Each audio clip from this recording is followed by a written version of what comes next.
Die Ierse Bali Bibliotheek uit Edward Carson QC deur Edward Marjoribanks. Die Ierse Bali was een van die beste klubs waaraan 'n jong Ierse heer kon behoort. In daardie dae was dit grootliks 'n voortsetting van die doen en late in Trinity College en met 'n paar uitsonderings is dit goed in stand gehou deur sy protestantse oudstudente, want die meeste van sy lede was toe protestante en unioniste. Dit was 'n kleiner en huisliker vereniging as die Engelse Bali, en hoewel sy belonings minder was en sy fooie laer, het dit in 'n aangename kameraadskap vergoed, wat dit in guineas tekort geskiet het. Advokate het geen afsonderlike kamers by of naby die 4 howe gehad nie. Die gebou, wat ongelukkig maar moedswillig deur Rory O'Connor in 1922 vernietig is, was een van die mooiste en grootste geboue in die Britse Ryk. In die hoofgebou was die beroemde Bali Bibliotheek, die plek waar advokate die meeste saamgedrom en bymekaar gekom het. Die hoofkamer was reghoekig met smal galerye om die kante, waaronder daar boekrakke was.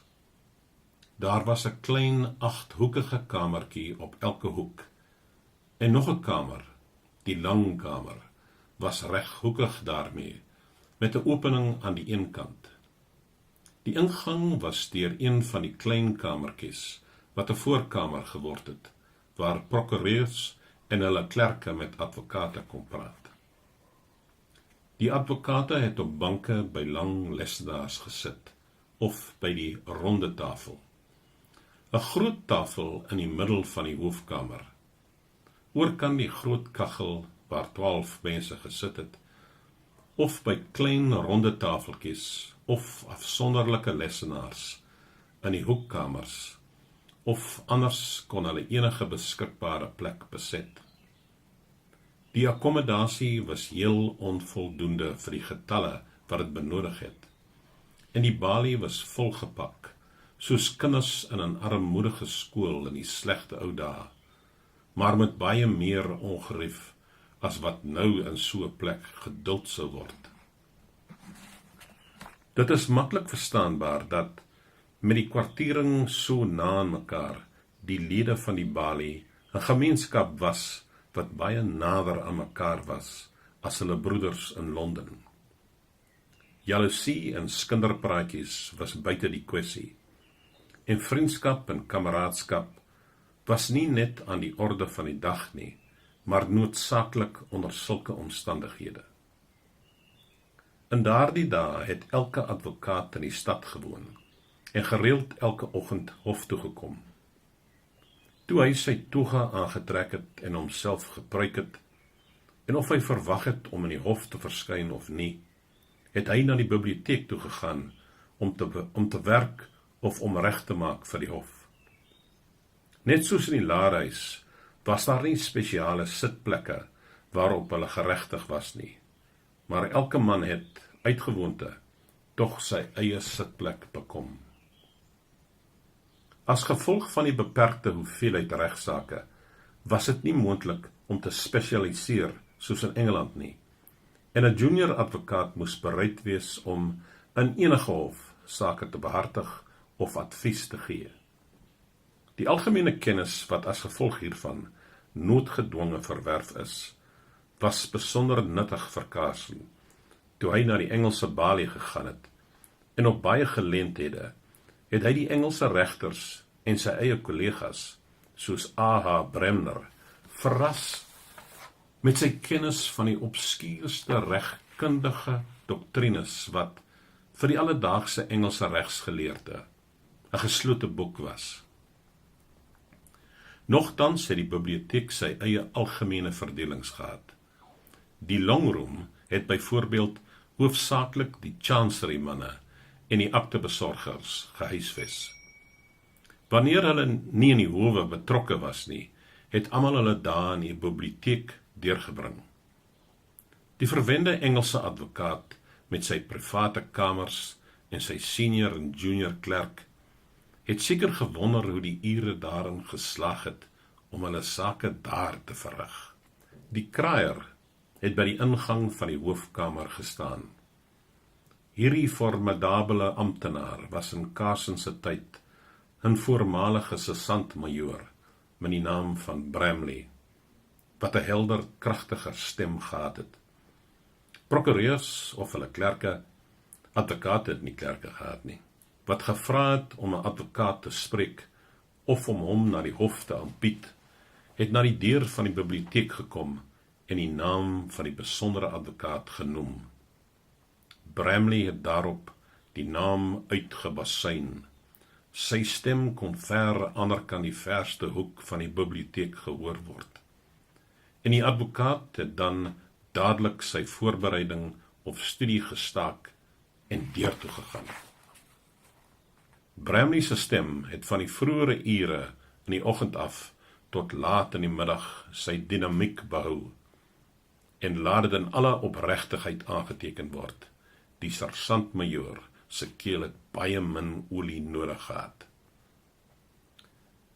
Hy het 'n gedrukte bladsy met die name van die advokaat by hom gehad, en 'n advokaat wat by die biblioteek uitgeloop het, moes hom eers vertel waarheen hy op pad was, soos Rolls, Common Pleas of Exchequer. Bramley het dan 'n nota van sy bestemming agter die man se naam gemaak, en wanneer iemand daarna die advokaat gesoek het, en hy nie gereageer het op die uitroep van sy naam nie, kon Bramley die navraer vertel waar om na hom te gaan soek. Die roep van die name en die rondlopery van die mense tussen hulle sitplekke in die deur het 'n groot lawaai veroorsaak.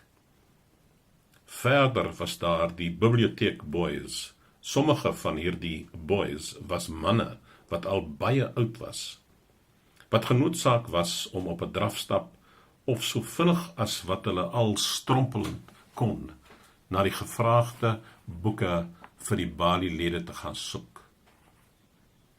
Ook het daar heelwat van 'n gepratery en 'n gelaggery plaasgevind, heel onbeheerst, hoofsaaklik om die kaggel van die Round Table, wat die middelpunt van regskundige skinder en skandaal in die Ierse koninkryk was.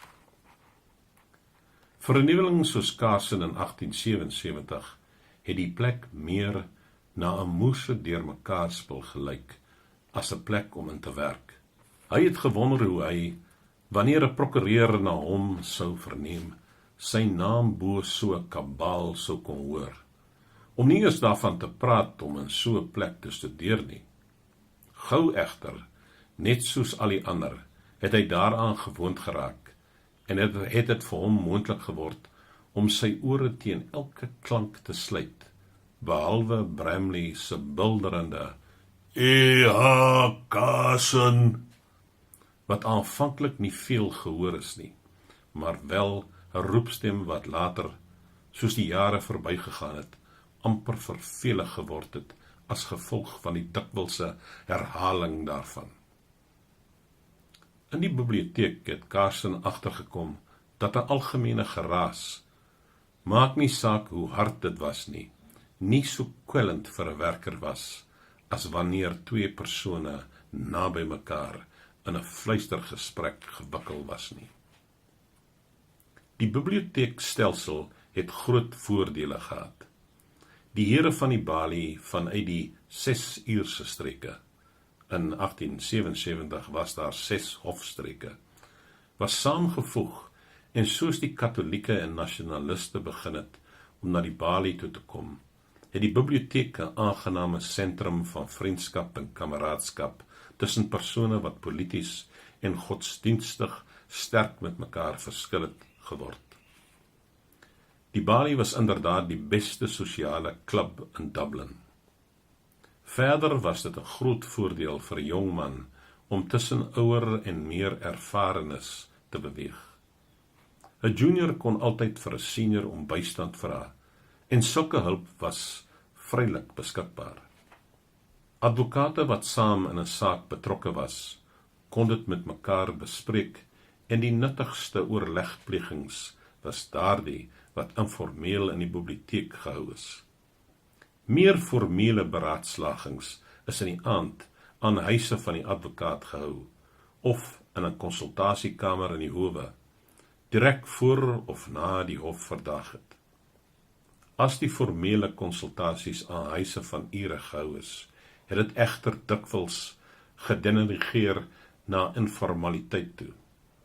En glasies drankoffers van rooiwyn en champagne is vrolik geklink op die muus, wat regsgeleerd is, sy wat nooit op die manier deur haar Engelse aanhangers in hulle waardige en deftige professionele kamers vereer was nie.